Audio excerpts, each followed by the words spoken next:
So after several weeks of research, planning, setup, even more research and more planning, and lots of frustration, I am relieved to say that I have a brand new audio recording setup that I wanted to share with you guys. I've wanted to get something like this for a while now, but unfortunately have repeatedly failed in the past to really get things going, which I'll be sure to get into a little bit later. But I finally got everything working this time around, so here's what I got. I bought the Heil PR40 dynamic studio recording microphone, which is incidentally the same mic that Ben Shapiro uses on his podcast, but I swear I had no idea that that was the case until after I bought it. And I got all of the bells and whistles with it as well, like the shock mount and the pop filter and the boom arm and all that sort of stuff. I also got the Universal Audio Apollo Twin audio interface, which is, without getting into too much detail, just a piece of hardware used to bridge the microphone and my PC. This is no doubt the least charitable way you would describe the Apollo Twin, but I guess that'll have to do for now. And of course I got a pair of headphones to complete the package. All of this is being used to record this presentation right now, and it wouldn't be an exaggeration to say that I couldn't be happier with this solution, but that wasn't always the case. In fact, that was far from the case just a few months ago. Alright, so why am I telling you all this? Well, to be honest, I really wanted to document this experience because it's been a challenging exercise and one that may be worth sharing with others. Besides, what better way to test out this equipment than using it to make this video? So like I said, this project took me about 6 weeks to complete. That's a month and a half. Okay, now I work a full-time job and I will occasionally go out on the weekends. So it didn't literally take me 6 weeks, but it basically took 6 weeks of my free time when I thought that it would take no more than 2 weeks. So where did it all go wrong? Well, before we get into that, here is a little bit of context.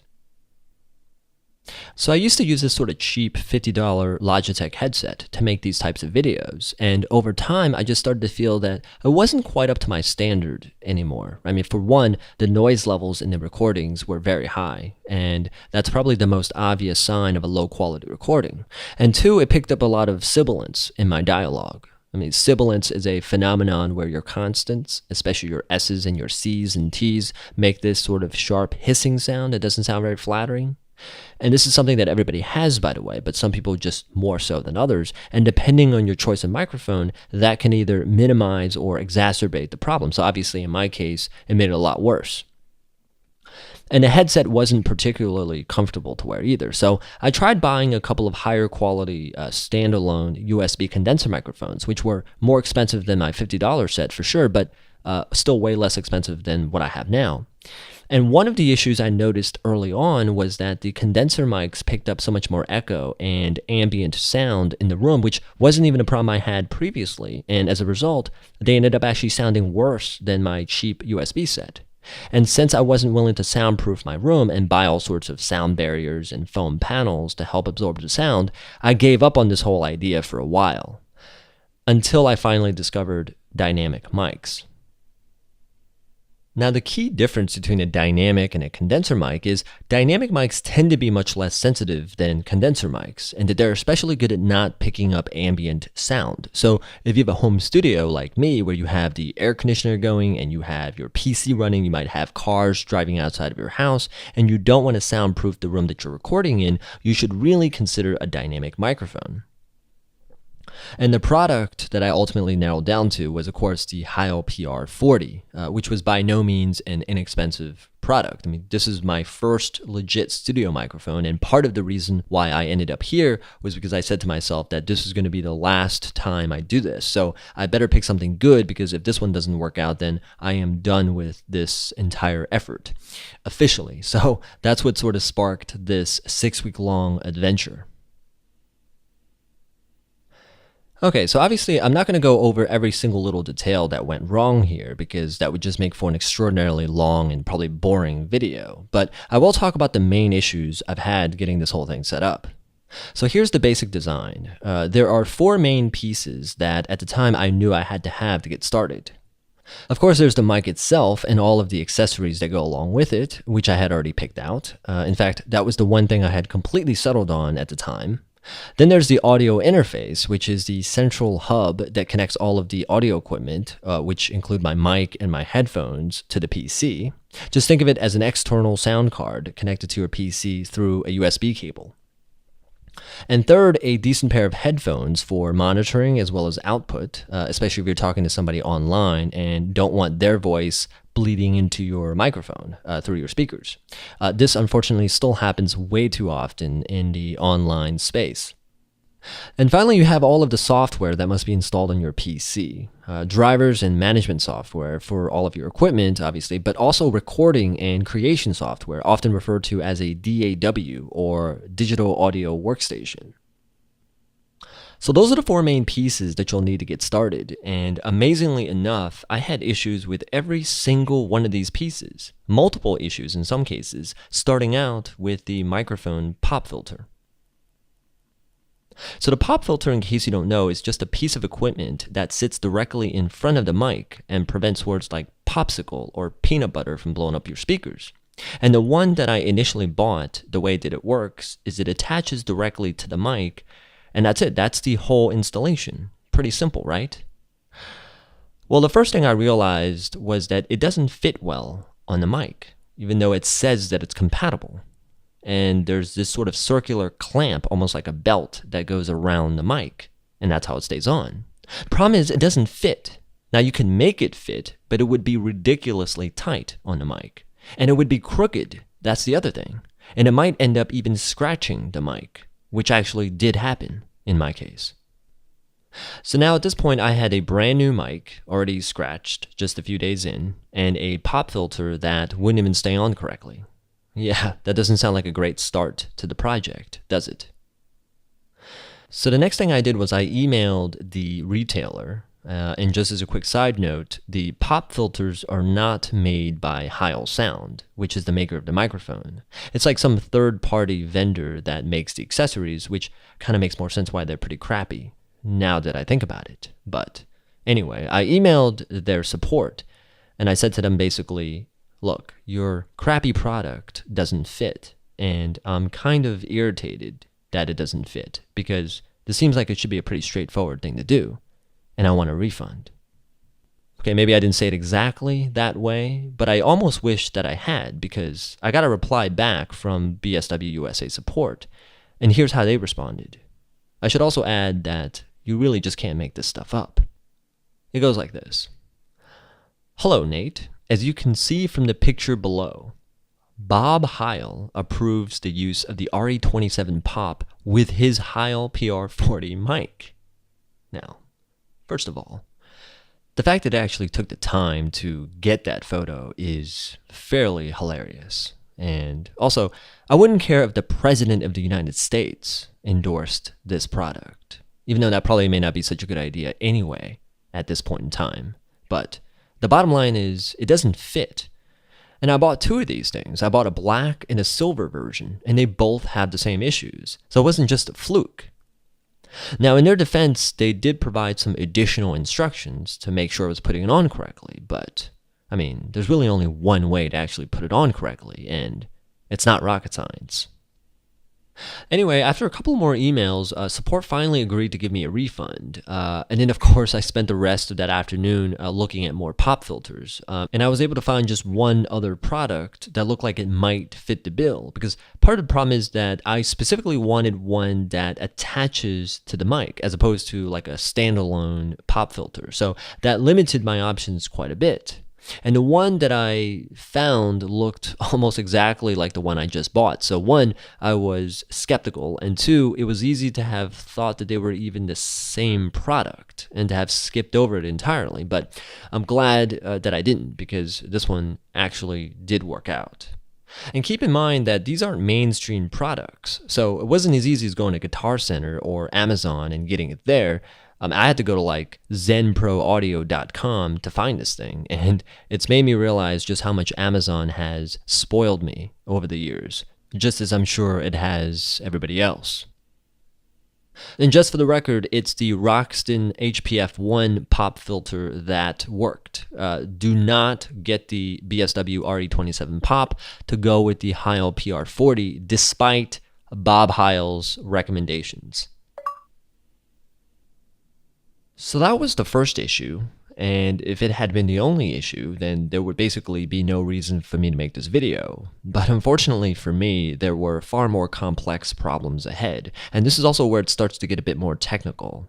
And honestly, I can't really gauge how interesting the rest of this video will be, but I'll try my best to make it as digestible as I can to folks who are not audio engineers or even consider themselves to be technically savvy. All right, so at this point, I was able to get all of the physical aspects of the setup in order. And for the most part, the whole thing looked pretty good, aesthetically at least. But obviously, I didn't buy it just because I wanted it to look good. I bought it mostly to use, and this was where I started to run into some major issues. And it all started with one seemingly simple problem, and then it just sort of spiraled out from there. But the first problem I noticed was that the mic was barely able to pick up my voice. Now, this is actually not as straightforward of a problem as you might think. Just trust me on that for now, okay? I'll get into why in just a second. But first, let me just play you a clip of how my voice sounded when I recorded myself for the first time on this mic. And I want you to pay special attention to the horizontal scale on the bottom of the screen that measures decibels full scale, or dBFS.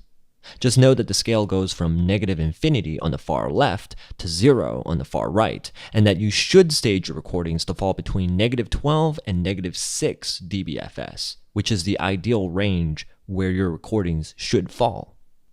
And you'll notice when I played a clip that it won't even come close to hitting anywhere inside of that range.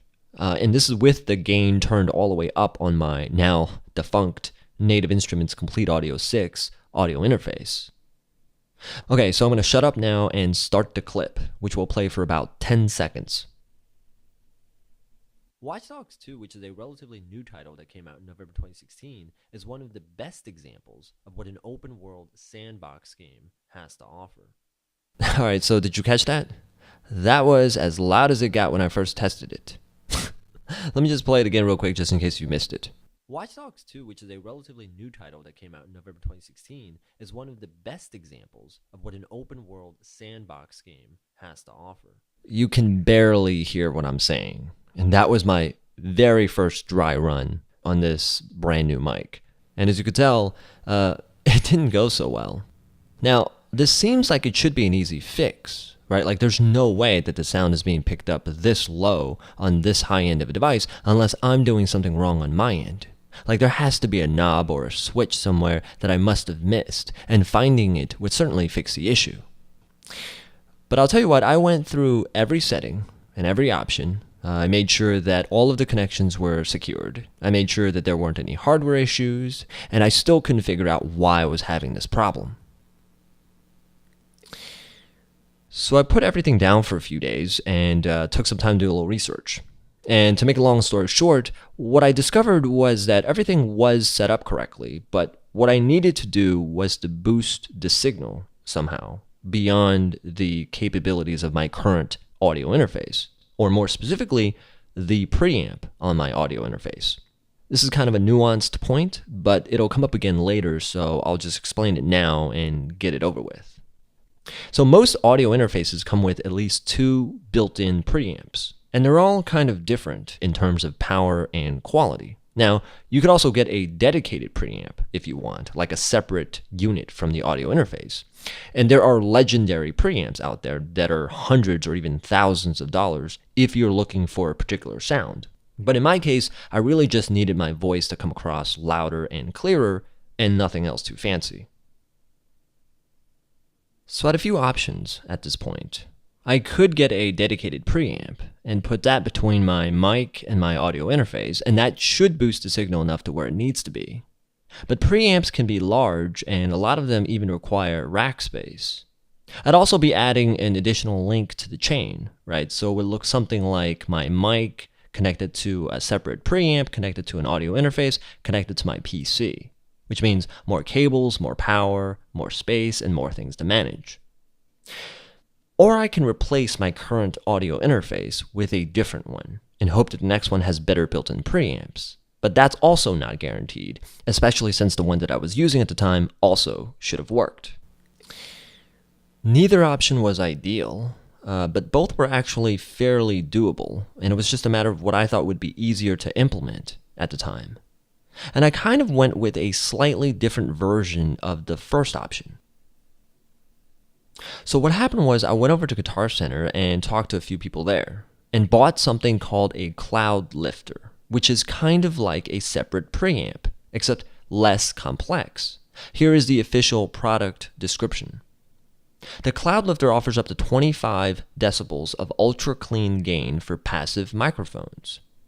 Now, at first glance, this seemed like it should solve my problem, right? And it was only $150, it doesn't take up much space, and it's not over-engineered. There were no knobs, there were no settings to mess with, so to me, it seemed like a worthwhile pursuit.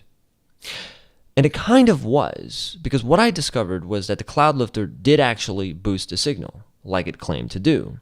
So I was able to finally hear my voice play back to me at a reasonable volume. However, there was a separate issue, and it took me a while to even figure out how to explain what the second problem was. So let me try to take you through it. So my first impression after using the cloud lifter was that while it did boost the signal quite a bit, it didn't sound very good. Now, that doesn't necessarily mean that there was a technical problem, and it could just be how that set of equipment as a whole sounds with my voice. But the more I played around with it, the more I realized that something wasn't quite right, technically. And what I was hearing was a slight distortion in my voice, and it was pretty much all throughout the test recordings, and I didn't know what was causing it, which meant that it would require further investigation, which was the exact scenario that I wanted to avoid in the first place by getting the damn cloud lifter. But what I learned over the course of the next few days was that there wasn't really going to be a quick fix for this particular issue, and that the problem was that my voice went from being too weak of a signal before I got the cloud lifter to a strong enough signal that would frequently clip after putting it on. You see, signal clipping only occurs when the signal goes above 0 dBFS. Like you have negative infinity, which is the quietest, all the way up to 0, which is the loudest. And if the signal goes past 0, the signal clips and you get what's called distortion. And that's what I was hearing in my test recordings. Now the question becomes, why can't I just lower the gain enough to where the signal doesn't ever get up to 0? Well, the thing is, it's not constantly clipping, right? It's just clipping frequently enough that you would notice that something isn't quite right. And the problem is, if you lowered the gain enough, then you effectively reduce the average loudness of the entire clip, making my content much quieter than everybody else's. You see, average loudness is actually a thing. LUFS, or loudness units full scale, is a standard or a set of standards, and that's why when you turn on the television and you have on HBO, but then decide to switch over to Nickelodeon, you're not having to all of a sudden readjust the volume. The same applies to the internet, even though it's not enforced. So anyway, I had two options at the time. If I lowered the gain on my audio interface, then what I get is a lower average loudness in my recordings, but raising my voice a little wouldn't cause the signal to clip, resulting in distortion, unless I somehow decide to scream into the mic. Or I can choose to not lower the gain and keep the average loudness the same, but then my signal is guaranteed to clip at various points throughout the recording. So in summary, it seemed like that there was too much variance between the highs and the lows in my recordings. And at the time, I didn't know you could actually adjust this variance. Okay, so that is the problem as best as I could describe it. And again, I don't know how interesting this is to people because it is a bit technical, but I had to explain this issue to, and keep in mind that at the time I wasn't entirely sure that I was making any sense of this. But I must have explained this in the most haphazard way, certainly more haphazard than right now, to at least 5 or 6 different pro audio guys at Guitar Center, which was extremely exhausting, in addition to doing a fair amount of research on my own as well. And there were a few less than ideal solutions that I discovered. And I'll give you an example of one such solution before I get to the actual fix. So I mentioned that there was too much variance between the highs and the lows in my test recordings. But I quickly discovered that there was a way to adjust this variance through something called a compressor. Now, a compressor could be a physical appliance or a software function available in practically any decent recording app, or DAW. Even a simple free app like Audacity has a compressor function. And what it allows you to do is to take an existing recording and adjust the low parts of the signal to be a bit higher and the high parts to be a bit lower, thereby reducing the amount of variance throughout the entire clip. This process is called compression. Now, that by itself won't make the signal any louder, but once that's done, then you could use a separate feature called amplify to increase the loudness of the entire compressed signal. That's where you get that huge increase in loudness without having to worry about any parts of the signal clipping. Okay, so the plan would be to initially record at a lower level to prevent any sort of clipping. I would then take that recording and put it into a DAW where I would use a combination of compression and amplification to increase the average loudness of the signal to just below the point where it would start to clip in order to achieve maximum loudness. So that was the general idea, and what I thought about doing was just using the software function on my DAW to be able to achieve this, so I didn't have to buy yet another piece of gear. Okay, so what was wrong with this idea? I mean, it sounded great, right? It didn't cost anything, I didn't have to make room for additional hardware, and it does work. So what was the problem? Well, the problem is this solution by design requires a level of post-processing to work. In other words, it doesn't work live because you're having to manipulate the recording after it's been recorded each time. So if I wanted to use the mic to talk to somebody on Skype, for instance, the person on the other end would be hearing all of the issues I've just described earlier. The same goes for FaceTime or Discord or WebEx. I mean, I can name a dozen other voice over IP apps that would have the same problem. Now, obviously, I didn't buy this fancy mic to use for VoIP. I mean, it's not like I teach a class online or something. At least not yet. But I should be able to use it for VoIP if I wanted to, and it would be ridiculous if I couldn't. And even if there was a way to use some sort of a plugin to process the signal in real time in the DAW, there would still be no way for me to talk into it and then somehow forward that processed signal into Skype for the purposes of live conversation. The DAW is the final stop, and that's how it's meant to be used. So that particular solution was a non-starter. But what it made me realize was that I needed a hardware solution, something that can process the signal before it even gets to my PC. And that's where the Universal Audio Apollo Twin came to the rescue. We're almost at the end here, folks. This is where I started to see the light at the end of the tunnel, finally. So at this point, I knew I had to buy at least a hardware compressor.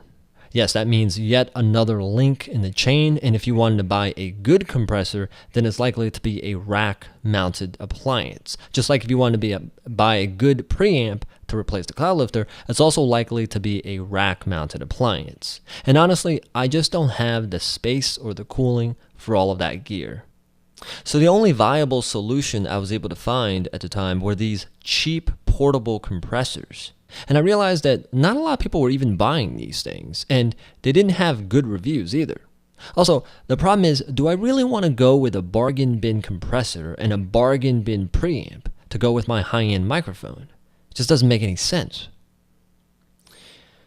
So like I said, I explained this issue to a bunch of folks at Guitar Center, and other places too, not just Guitar Center. And the responses I got were all along the lines of, hey man, we feel your pain, we really do, but good luck in your search, buddy. And you have to understand that these were pro audio guys. Like, they live and breathe this stuff, I thought. It's not like walking into a Walmart and asking questions, so I was very surprised that nobody was able to help me in any meaningful way. Until I finally talked to this one guy from the Guitar Center in Alexandria, which I don't normally go to. And after explaining the issue to him, he said, I know exactly the issue you're having, and I've got just the right thing for you, but it won't be cheap.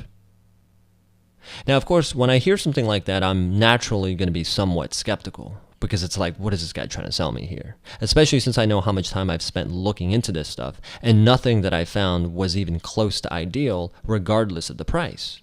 But this guy was for real. I mean, he said, you don't have to believe me, and this was of the phones, like he said, look up the Universal Audio Apollo Twin, because that's what it sounds like you need. Because the unique thing about the Apollo Twin, now I'm paraphrasing a bit, is that it runs virtual appliances, which include preamps and compressors, practically identical to some of the most popular hardware alternatives that you can find on the market right now. And all you need is a USB 3 port on your PC and half a month's worth of rent money. And he didn't really have to say much after that because I work in the virtualization space for my job, and everything he said made complete sense to me. I just didn't know that this kind of technology extended into the pro audio space. But once I knew that, then it opened up a whole new set of possibilities. And with the Apollo Twin, I realized that not only can it solve the issue I was currently having, but it would also be able to replace my current audio interface and the cloud lifter and the upcoming compressor, which I would have had to buy anyway. And because I could still return the first two items and get my money back to put towards the Apollo Twin, even the total cost of ownership wasn't going to be that bad, relatively speaking. So just a few days later, I went over to the Alexandria store and met the guy that I spoke with. I did give him plenty of kudos for the discovery, and of course I gave him the sale as well. And once I got home, I remember that I couldn't wait to set it all up. But there was a bit of hesitation because obviously if this didn't work out, then that would have been it, right? I mean, it's not like there's a bunch of other competing products in this space. But fortunately, after just a few hours of experimentation, the Apollo Twin turned out to be an extremely capable and elegant solution after all. I ended up using the UA610B tube mic pre and the UA1176LN legacy compressor, both of which are the virtual editions of their physical counterparts. And the sound quality was, at least to me, very impressive. And once I've posted this video online, I guess you'll be free to judge for yourself as well. But not before I got done tackling just one more issue. You see, my celebration was sort of short-lived after I realized that there was a unique problem with the Apollo Twin that I actually didn't have on the Native Instruments Complete Audio 6, which I had just returned. But what I discovered was that when the mic is plugged into the Apollo Twin, the PC sees it as a stereo interface, when it really should be seen as a mono interface. I'll get to why that's a problem in just a second, but this seems to be a problem unique to mics that require an audio interface when connecting to the PC in the first place. See, the thing is that the Heil PR40 has an XLR output, which means that you can't plug it in directly into a PC's microphone jack. And even if you were able to, which you wouldn't for a bunch of other reasons, but let's say you could, you actually wouldn't have this issue because the PC, or at least Windows in this case, would actually have direct access to the hardware. But because it has to first go through an audio interface, in this case, Windows doesn't make the proper adjustments, and what you end up having is a recording that only plays out of one speaker instead of both. Alright, so just to clarify, Windows is recording in stereo by default, so it's expecting to see input from two separate channels, but your mic is only plugged into one channel on the audio interface, so you end up with an output that comes out of only one speaker, which is a huge problem. Now the solution is of course to record in mono, because when you do that, then the system only expects input from only one channel, and the signal gets outputted to both of your speakers. I know it kind of sounds backwards, but that's just the way it works. Now, I want to be clear that this isn't an issue when you're recording into a DAW, because practically any DAW allows you to record in either mono or stereo. However, you don't have that option in Skype, or Discord, or WebEx, or, you see where I'm going with this, right? It's those damn voice over IP apps all over again. Now, in the Complete Audio 6, I was able to globally set the audio input to mono, so that was as easy as clicking on a checkbox. But the Apollo Twin doesn't seem to have that option, so it created a whole new problem for me. Anyway, I did my usual bit of research and made a few calls to Guitar Center, and of course, shouldn't be a surprise anymore that nobody was able to help me again. The only noteworthy call was the one I made to Universal Audio Support, and they put me through this one guy who was extremely awkward to talk to, but clearly knew what he was talking about. But even this was new territory for him. And after explaining the issue to him, he decided to try to replicate the problem on his end and get back to me with the results. And after about an hour, he called me back and confirmed the same outcome on his end, and went on to say that, well, we don't really support what you're trying to do because the Apollo Twin is really meant to be used with a DAW and not so much with Skype. So I said, wait a second, let me get this straight. You're telling me that I bought all of this fancy equipment, $1,400 worth, and if I just happen to want to use it for Skype on occasion, you want me to switch over to my $50 headset? It sounds ridiculous when you think about it that way. And his argument was basically, yes, nobody would use this for Skype. But I actually think that that's not an accurate claim. Because there are podcasters out there that I listen to who conduct entire interviews over Skype. There are instructors that teach classes online using things like WebEx. And these are the same people that would benefit from having this kind of equipment in their home studios, but for the fact that it doesn't play well with either of those applications. Anyway, it was kind of pointless debating the issue because it's not like support can do anything about it, especially at this point, so I didn't really give the guy too much of a hard time. But I knew that I was on my own now after that spirited conversation with Universal Audio Support. Okay, we're almost at the end here, folks, and I'm not just kidding this time. I know it's been kind of a long ride, and I appreciate anybody still listening as I pour my frustrations out on the internet. I actually hadn't planned on this video being so long, at least not when I first brainstormed it, but once I started writing, it was fairly difficult to stop. Anyway, thanks again for sticking around, and without further ado, let's wrap this thing up. Alright, so as a quick recap, what I needed to do was to find a way for my PC to accept the Apollo Twin as a mono input source instead of a stereo one. And the setting had to be global so that it would work regardless of the app that I was using. And you could say that the success of the entire project at this point hinged on me resolving this particular issue. Not to sound overly dramatic. Anyway, I scoured the web for answers and installed many different utilities to try to resolve the issue. And in the end, I found just one app that managed to do this effectively. And it's called Voicemeeter. And Voicemeeter is basically, at least in the way that I'm using it, is that it acts as a virtual interface. Or more technically, it creates a hardware abstraction layer between the OS and the Apollo Twin. So if you picture the virtual interface as having two sides to it, one side is Windows and any apps that you have installed, and on the other side is the Apollo Twin and anything attached to it, such as the Heil PR40. And what this does is it creates a scenario in which Windows does not have direct access to the Apollo Twin. It only has access to Voicemeeter, which has access to the Apollo Twin. Okay, so that sounds great and all, but why does that even matter? Well, it matters because Voicemeeter has a setting that allows you to force anything attached to it to come through as a mono input source. And once that's in place and you select Voicemeeter as your primary or default audio input source in Windows, you now have a global setting on the OS that plays well with all of your voice over IP apps, once and for all. It took a little while to figure all of that stuff out, but the good news is that I never have to go through that again. And if you watch this video, I guess you'll never have to either. So there you have it. We finally reached the end of my very grueling and frustrating, but I guess ultimately rewarding exercise. I hope you liked it, even though it was a bit on the technical side.